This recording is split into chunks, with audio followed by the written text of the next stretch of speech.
So, hello and welcome back yet again to another week of a fun, hopefully fun time in the wonderful world of Warcraft. We are exploring the Eastern Kingdoms and we are about halfway done with the Eastern Kingdoms.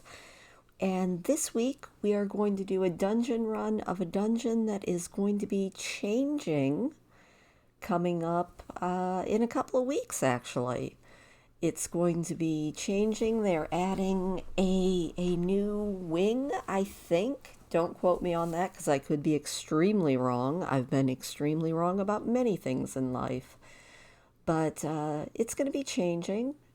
But coincidentally, this is the week we are going to be running Uldaman. So, without too much further ado, let's jump in. And once again, I am not actually going to be on camera. This time not as good a reason as the last couple times. The house is not a complete wreck, but this time I ended up, because of the way maintenance fell for World of Warcraft, I had to get this recorded as quickly as I could. And unfortunately, mornings in my house are noisy, so I went ahead and did this and said I would just go ahead and do a voiceover once I actually got into later on in the day when things quieted down. So here we are running into Uldaman, and this time around, I think I'm just going to give you a lot of lore. Well, it's the video runs, so you can learn a little bit about it. So, Uldaman is an ancient Titan vault buried deep in the earth. It is said that the Titans sealed away a failed experiment there, and then they moved on to a new project that was coincidentally related to the genesis of the dwarves. There are tales of a fabled treasure that contains great knowledge that entices lots and lots of treasure hunters. Kind of like Beryl here. This is made very perilous by the presence of stone defenders, savage trogs, dark iron invaders, and various other sundry things that are down here in this dungeon.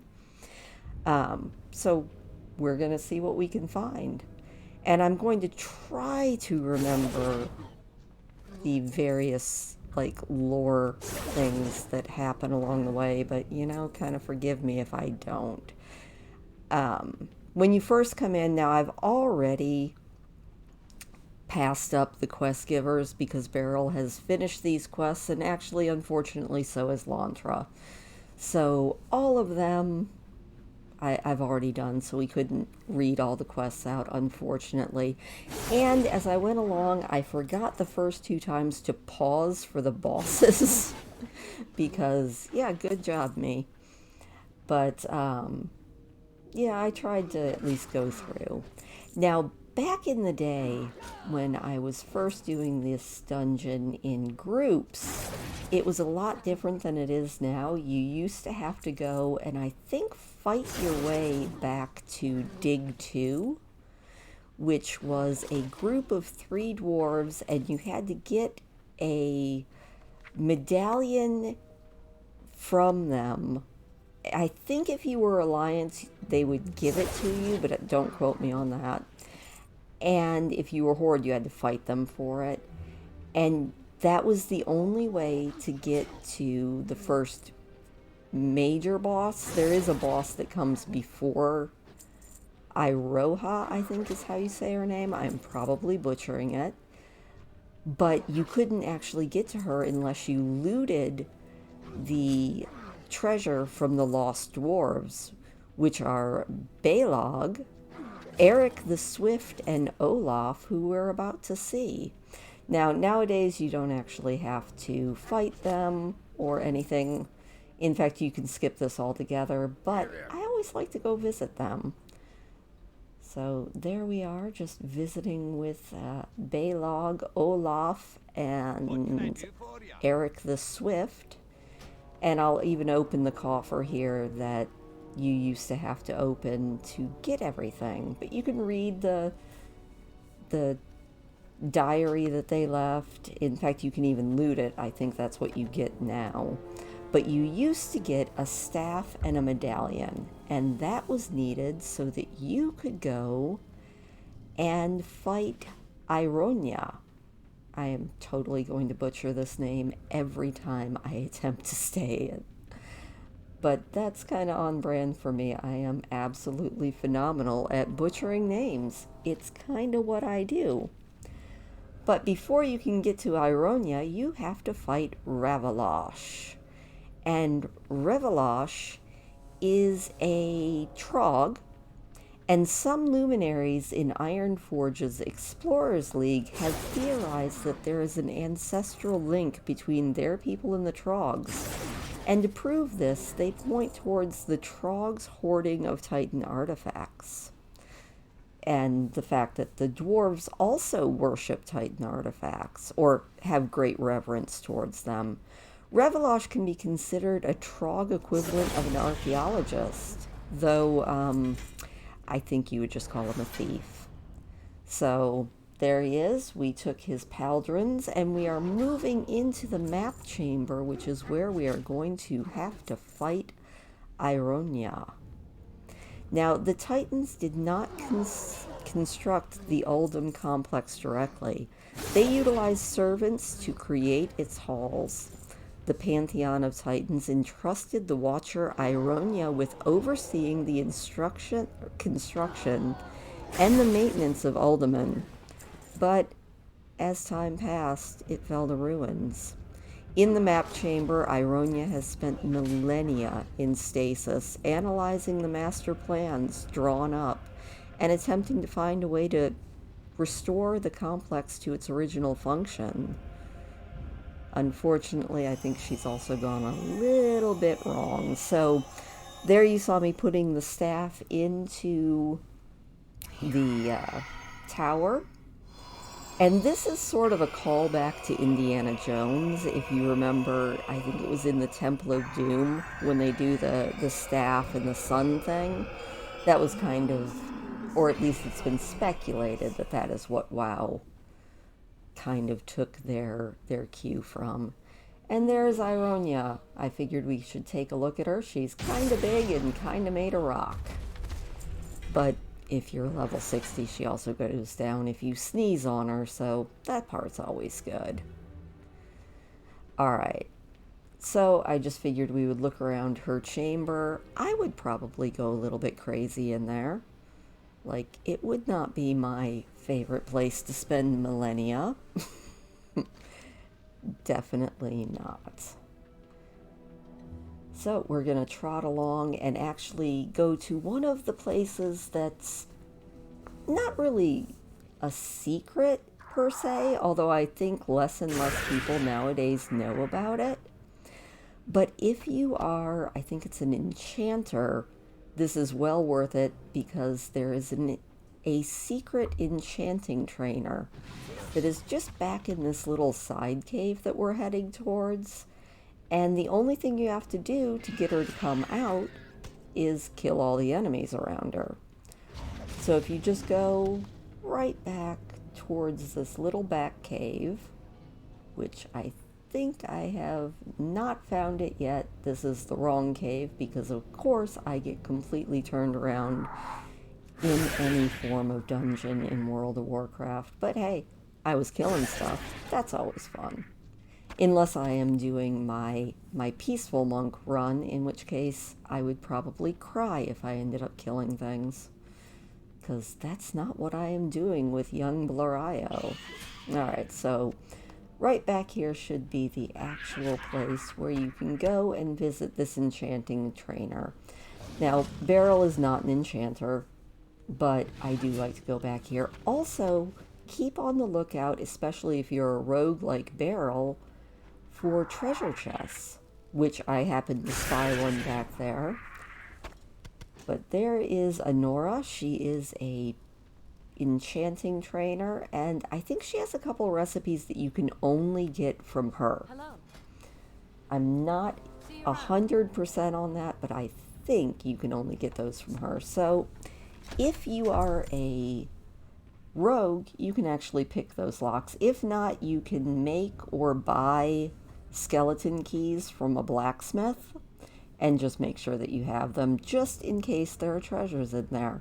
There are a couple treasures that can be looted that are extremely rare drops, and still have never gotten them, but you know, you run in here and you give it a try. Now, I do consult the map a whole lot because, like I said, I am notorious for getting horribly lost in World of Warcraft. There's the second chest over there to my left, which I will go pick the lock and hope, and I don't think I got the super rare item. Nope, just a cape. Oh well. Maybe next dungeon run. So we're just going to kill some of these earthen, which we are going to find out all sorts of lore about there at the end.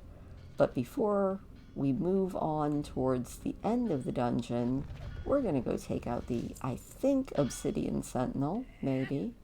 Is that where I'm going? I can't remember. It's been several hours. We'll find out. It should be the Obsidian Sentinel that I go for next. Oh, look. I was like, oh yeah, okay, I guess I should do that. The other cool thing is this is also, I think, the back door to Uldaman. So the Obsidian Sentinel was responsible for guarding the secrets until it was corrupted by some unknown force, originally crafted from the same stone as the halls of Uldaman itself. This keeper has had the majority of its body replaced with dark glass, hence obsidian. Whatever was responsible for the Obsidian Sentinel's transformation must have been potent, because it's not easy to alter the enchanted stone of a Titan construct. So there he is, and nope, that must not have been the back door. I love trying to remember all this stuff, even if it's only been a few hours. It's the next boss that we're headed towards, I think. Don't quote me, I'll have to watch the screen and figure it out instead of watching what I am trying to read so I remember what the bosses actually are. But yeah, as you can see, I'm really good at getting lost. I think it is probably my number one thing, and if World of Warcraft didn't have all those maps, I would be even more lost. And I have been. Now, as I started running through, I realized that even with my ginormous bags, they were starting to fill up on me. So I start skipping some of the enemies that I know just kind of drop garbage. Because who needs garbage? I certainly don't. And then I just only killed the ones that were truly in my way. Alright, yes, it does look like I am headed for the Ancient Stonekeeper and the back door, so that way you can clear the back door in case you want to do more in the Badlands after you are done in Uldaman. But you go through. There he is, the Ancient Stonekeeper. One of many golems that staffed and operated the Great Titan Vault, the Ancient Stonekeeper was part of a small group that served as an intermediary between the Watchers that were left in control of the facility and their servants. When the Obsidian Sentinel was corrupted, the Ancient Stonekeeper was the last of its kind. Unfortunately, we just took out the last of its kind. So off we go. We are going to go and do some more fun or something. We're going to call it fun. I think we only have a couple of bosses left, and I can't remember if I actually found anything. I did not. I feel really dumb. There is a dwarven boss that is back here, and I don't remember if I found anything about him. Ah, there he is. Galgan Firehammer. So, reacting to the discovery of Uldaman by the Bronzebeards, the Dark Irons mounted an invasion of the vault to stop their foes from accessing the artifacts within. Galgan Firehammer, a senator from Shadowforge City, was sent to oversee the continued excavation of Uldaman so that the Emperor could harness the artifacts. And there he goes. He is now down for the count or something.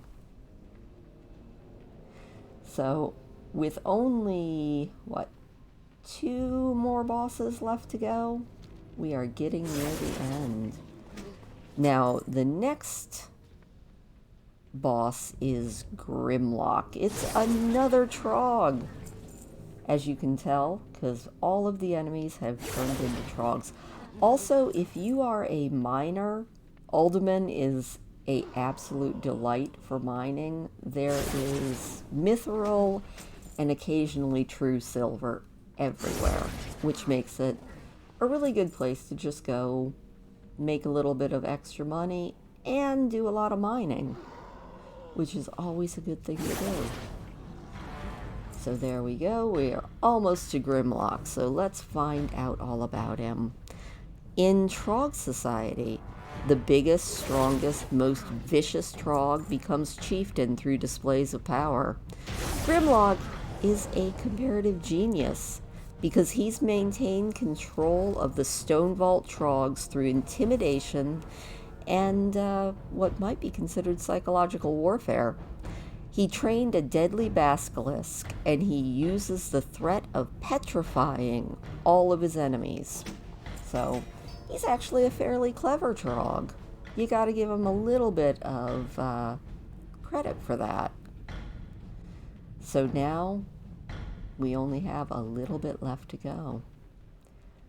I think our next boss is Arcadius, which I might be saying correctly this time. I'm kind of proud of myself. But, of course, as always, I have to find my way there and consult the map many, many, many more times. Yay for maps. I can't remember if when I first tried WoW, if there even was much of a map system. I don't think there was, and I think that is one of the reasons that I hated the game the first time I tried it. I am a big spoiled baby who enjoys quality of life changes. So, over here, we are going to be fighting... Actually, this shouldn't be Arcadius. This should be... I think it was the Altar of the Keepers. Yes. The Altar of the Keepers is just your way to unlock the door. You have to fight these 4 Trogs after you manage to turn them on. And then the door opens. So no just easy knocking or sticking a medallion in on this one. You have a fairly decent fight, at least if you do it at level. So off we go. Dun dun dun. I feel like doing the Indiana Jones music now, but you have to fight your way down the stairs as we attempt to awaken Arcadius, as he is what awaits us at the bottom of the chamber. And again, you're going to have to access his altar and actually awaken him. And oh my goodness, I remember doing this at level back in the day. And if you can't kill him fast enough, he is going to just send wave after wave of these earthen, only they're a little bit bigger, at you. It's not a fun fight if you are at level and not with a really good group. But, again, since I'm max level, I'm just going to one-shot him. So, who dares awaken Arcadius? Who dares the wrath of the Makers? Deep within Uldaman is a chamber containing one of the greatest treasures of the Titans, created by Norganon himself. However, so far no explorers have managed to get access to the relic, because if you do, you activate the Great Watcher Arcadius, an immense guardian who easily dispatches treasure seekers, both through his powerful attacks and his army of servants. He is crafted from some of the oldest, strongest stones taken from the depths of Uldaman. Who dares awaken Arcadus? Who dares the wrath of the Maker? And as you see, he also goes down with one shot if you're max level. And now we are going to come in here, loot the treasure, look at all this gold in this room. And then we're going to pick up this quest for these weird discs. The platinum discs. The discs of Norganon. So I'm going to go ahead and take those. And once we do, we will have to then talk to a sentinel who awaits us. Greetings, mortals. I have been activated by the disc of Norganon. Wow, I can talk. I can talk really good. And he says, salutations.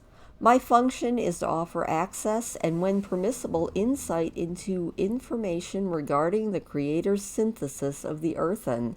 On the world designated as Azeroth, I am ready to share this with you. So I say, who are the Earthen? The Earthen are a synthesized race engineered by the Creators, functioning as one of the seed races of the initial population of the world designated as Azeroth. The Earthen were created to aid the Creator's efforts in shaping the deep regions of the world.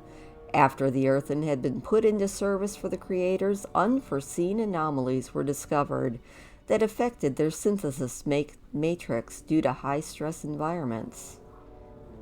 I'm going to have to actually pause the video because I was clicking faster than I'm going to read.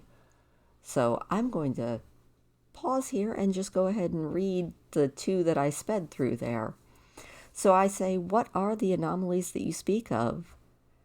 And the Watcher, the Lore Keeper, says, to understand the anomalies of the Earthen, it is first important to understand what the Earthen represent in their design intent.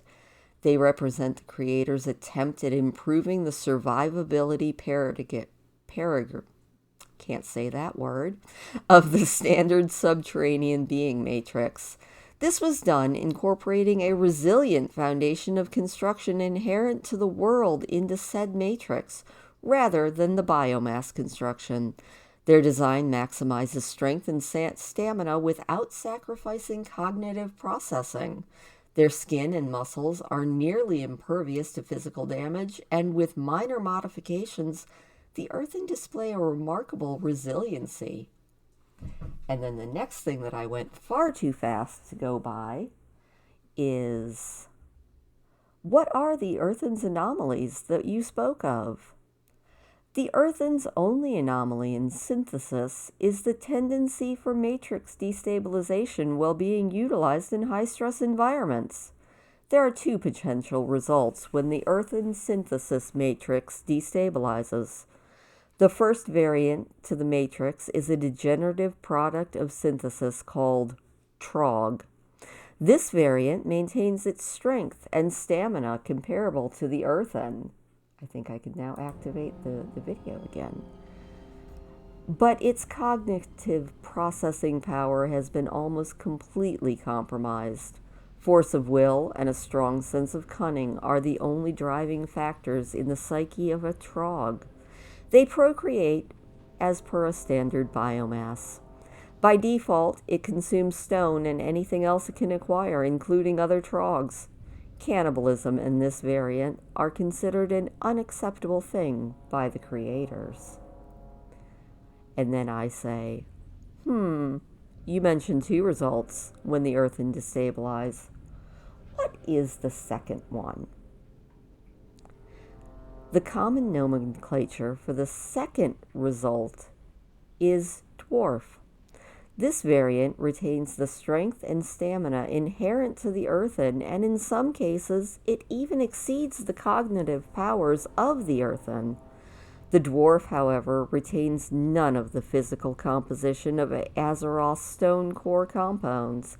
Instead, it reverts to a default biomass as seen in the standard subterranean matrix.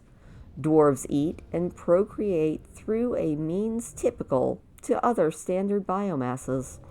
The creators view the dwarf as an acceptable variant, worthy of its own genesis. And now I'm actually ahead of where I am in the game. Good job, me. So there's the trogs, you can see.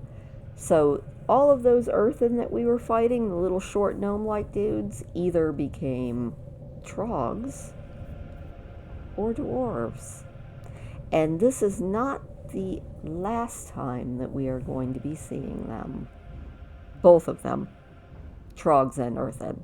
I mean, we see dwarves all the time. They run all over Stormwind and Ironforge and everywhere else because they're a really cool race and kind of one of the backbone races. So there we go, and we have one more thing. We are going to learn about the creators. So eventually I'm going to ask the lore keeper, who are the creators?